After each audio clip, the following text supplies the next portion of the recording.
Oh, it's dreadful. Shot any hoops like that recently? No, you got one in the... I'm not. I don't have one. Well, got one in the house. No, I've got one in the back garden, but it's been a bit battered by the winter storms. Of all the whisky memes, which made you chuckle the most? Was it the McTominay overhead kick? Oh, those ones, right? Well, yeah, absolutely. The McTominay one is. Like, I've got various McTominay.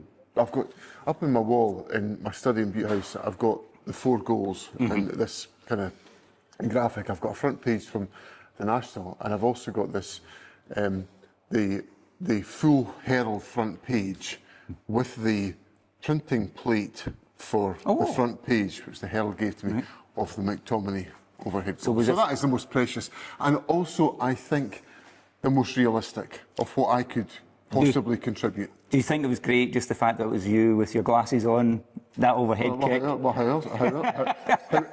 else would I deliver my overhead goal performance? Fantastic. The whole thing with whisky thing though, it kind of came. It ended up a slight wee debacle, didn't it? But no. Okay, right. Okay, tell us yours. It was a total humiliation of Douglas Alexander, okay. the State for Scotland. Right, there was no. He was made to look ridiculous. Right. Okay. Because he was. Is there not something about though? People at first thought you were riding on the King's coattails, right? And then the text came out and your connection and all that kind of stuff. Yeah. Right. Okay. So why did people think that someone who thinks about things as much as John Swinney thinks about things put out a message to begin with saying what I'd said? Because I knew that to be the case, and none of these characters thought long and hard about it, or none of them thought in any way about it, particularly the Secretary of State for Scotland, and, well, he learnt the hard way. Indeed. Is there anything about being a team effort, though? Is it, Of course it is, and I, when I went out, the issue wasn't on the agenda until the President came here, and I managed to get it on his agenda. And I worked away with it. And then when I came back from my visit to the States, to the Oval Office, in September last year, I said, look, it's over to the UK negotiators, because I can't negotiate a trade deal. So, yeah, of course there'll be interaction there. But the crucial point and then ultimately, President Trump responded to the request from His Majesty the King, and I'm really grateful to the King for all that he contributed there. I'm grateful to the negotiators. But the fundamental point was that the idea that led to the solution was the one I put to President Trump. And, Douglas Alexander was basically saying, this has all got nothing to do with you, what are you on about? And I think that was proven in the course of Friday to be baseless. Now, is it quite cool in a way, you've got teenagers, that the fact that you've got a direct line to Donald Trump, that Donald Trump will text you? It's let's just say it's caused a bit of a flutter in the house, yes. And a good flutter, a good way. Well, just kind of a bit. I was sitting, like, on Friday morning. Did you get a message from him? Straight through, yeah? On Thursday night, I got a message, which is the one that I published eventually on Friday. And I asked for a call. When the announcement was made, I asked for a call with the President. And on Friday morning, I got told, you'll probably get a call in the next 4 hours. So I was sitting in Calder's Garden Centre in Kirkintilloch. Very good garden centre. It's a super garden centre. It's a really tremendous, lovely cafe. Absolutely fantastic business. And there's now 10 Calder's Garden Centres. They're a super network, led by Colin Barry, a fantastic entrepreneur. And I'm sitting there surrounded by coffee, tray bakes, meringues, and various party supporters and our excellent candidate Dennis Johnson in Strathkelvin and Bearsden. And my phone goes, and it's a number from the United States. And I think, well, I better answer this. And I answered the phone, expecting it to be a secretary or somebody else, a switchboard, which is what often happens. And this voice says, "Hi, John, how's it going?" Brilliant.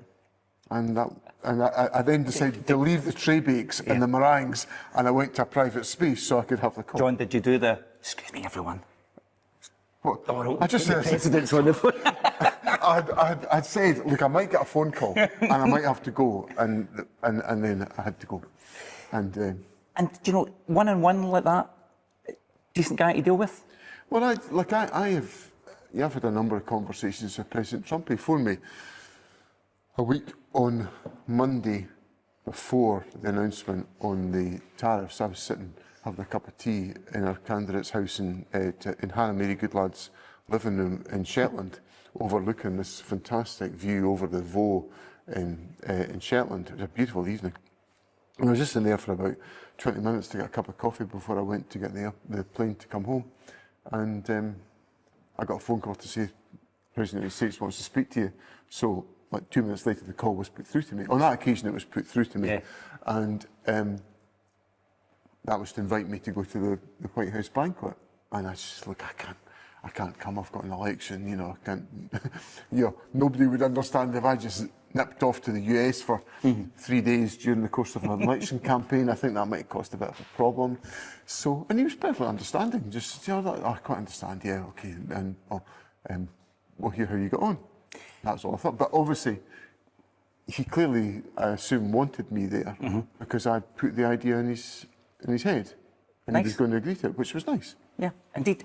It's good to have a good relationship with the most powerful man in the world, right? Well, I basically think it's my job to make sure I've got relationships with various people, different walks of life. You know, in the course of last week, for example, I welcomed to Butte House Malala Yousafzai, who, of course, has got such an incredible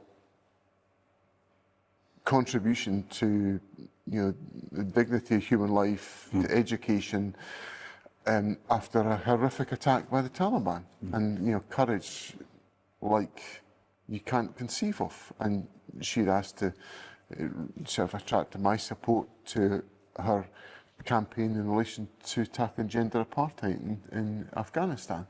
And I was able to welcome Malala to Butte House, and I've pledged to cooperate and work with her should I be returned as First Minister, and that's an enormous privilege to do that.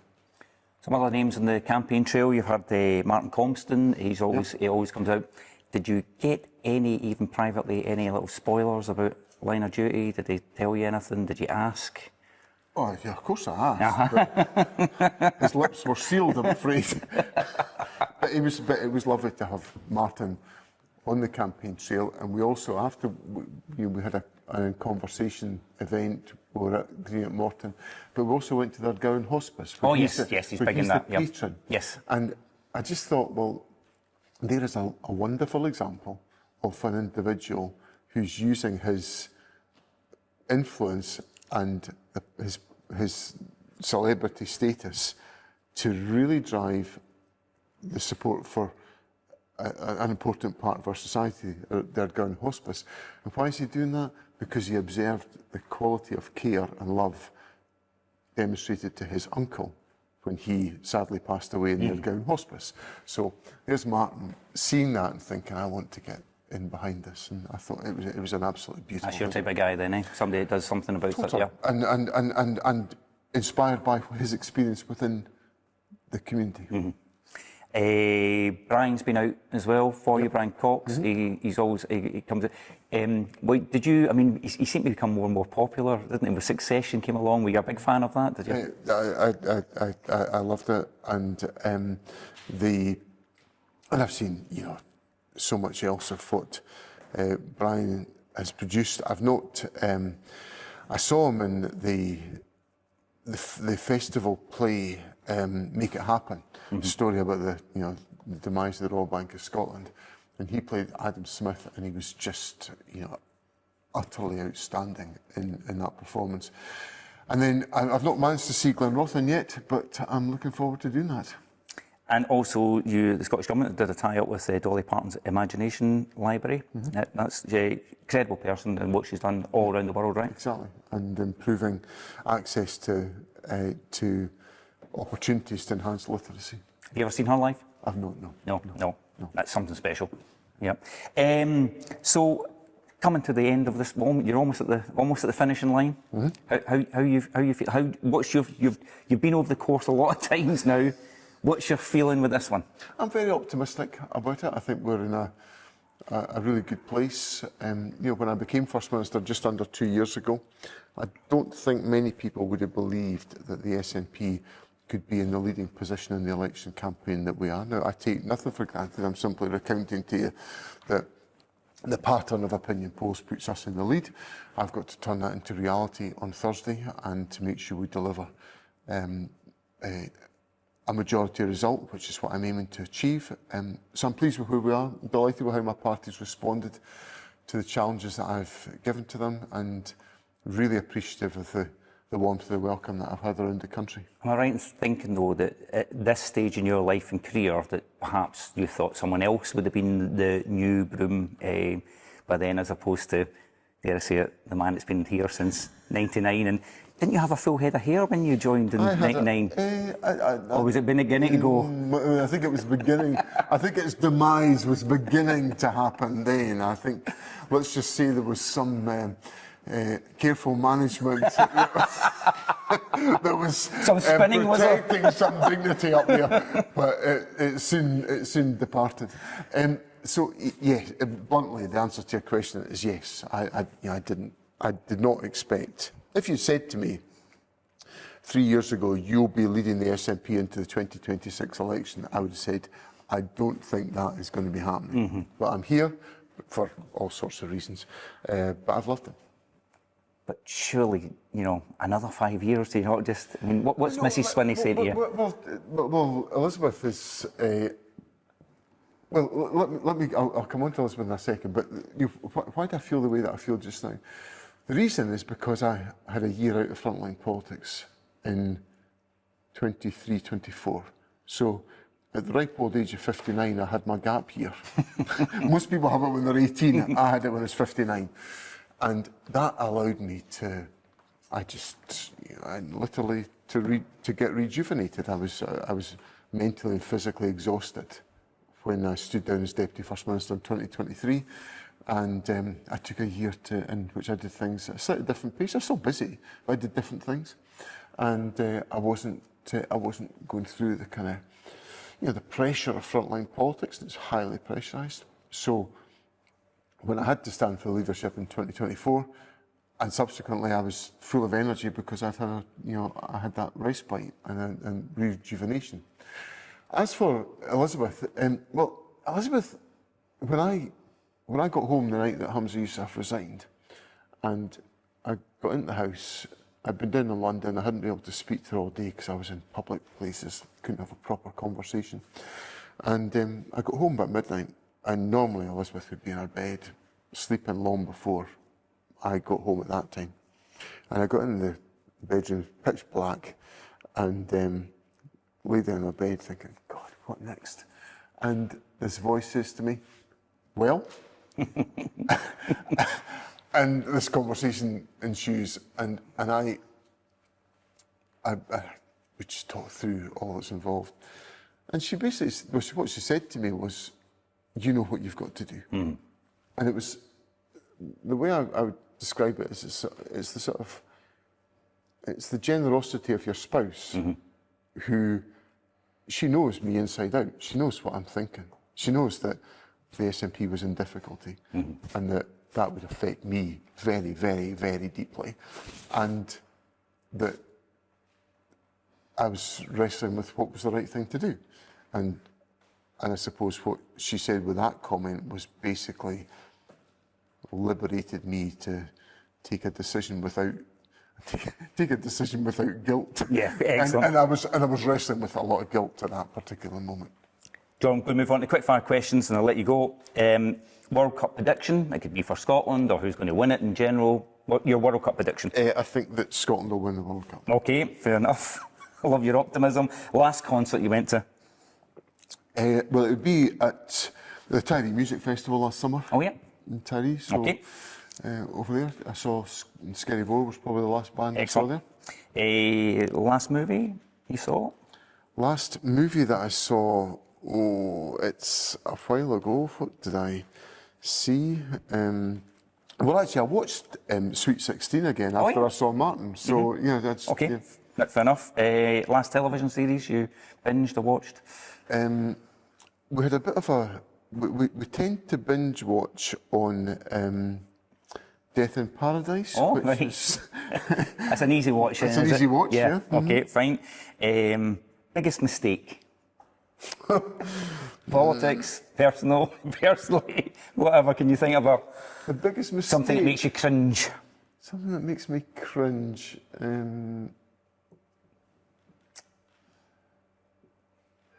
I can think of one thing, but I'm not going to say it to you. What makes me cringe? An outfit, tie, a Jack McConnell style kilt. I don't know. Have you got I anything? would never be seen in a Jack McConnell style kilt. Would definitely not. Not like the mini kilts then, though. No, I'm not Right. into the mini kilt series, no. Okay, can't think of one. Okay, right. Last romantic gesture. Well, there's a prospective romantic gesture in the car. I was at a florist this morning, Oh, and, right. they gave me a lovely bouquet of flowers for my wife. So I'm going to go home and I'm going to claim it. Yeah, fair enough. Death row meal. Death row meal, mince and tatties. Okay. Your celebrity crush. Do I have to give an answer to this question? I would prefer you did. Everyone else has. You're the last one. Okay, Nicole Kidman. Fair enough. Age appropriate. That's fine. Thank goodness for that. Well, that's a relief. Gee whiz. You'll be needing those flowers. I know exactly. I'll say I gave this interview today, and there was one reckless bit in the interview, and these are the flowers in compensation. But I have made the stupid mistake of actually sending a photograph of the flowers home already. So this is going to fall apart as an explanation. 3 more. Your dream dinner guest. My dream dinner guest.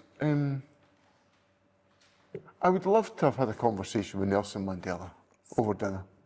Your dream holiday. Well, my dream holiday is that I holiday every year in the West Coast island of Tiree, and for me it is just The best. paradise. It's the best. Last one. Most interesting fact about you you've never told anyone. Is there a secret skill, talent, tattoo, anything? Oh, there's no tattoos. No, I'll never have a tattoo. It's not so much a secret, but I do have a very deep family connection to a very significant figure in the wartime history of Scotland. My late uncle was killed in the last days of the Second World War and awarded the Victoria Cross, the highest award for bravery. What was your uncle's name? Tom Hunter. Tom Hunter. My mum's brother. So he was killed at the age of 21 at Lake Camacho in Italy on the 3rd of April 1945. Wow. And he was posthumously awarded the Victoria Cross by King George VI. And it's been a big part of my appreciation of peace, because I saw the agony that his death caused my mother and her mother. And it was obvious to me throughout my life how much, even in my mother's latter years, how she was... Still affected on it? Yeah. Still hurt all those years later. And I could see it hurt my granny deeply when I was a young boy. So it made me understand that war is not trivial. John, thanks very much for your time. Thanks. That was excellent. Lovely to see you. And well done Thank with you. your 130 over 90. Quite a triumph. Yes, it is. Yes, it is indeed. Well, you can hope for another triumph. That'll be the kind of that's the sort of margin of leadership that would be nice on Thursday. You would take that right now, would you? Excellent. Thanks very much for your time. Okay, thank you. Thanks. Oh, jeez, that's terrible.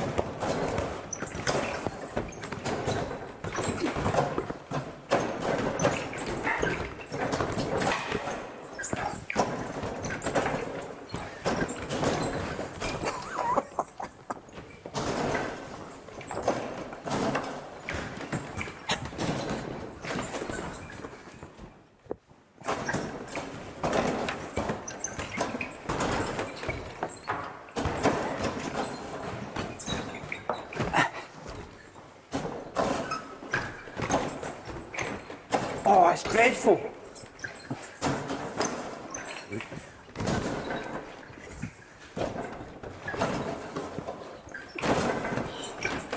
Oh, 3 in a row, John. No, fluffed it.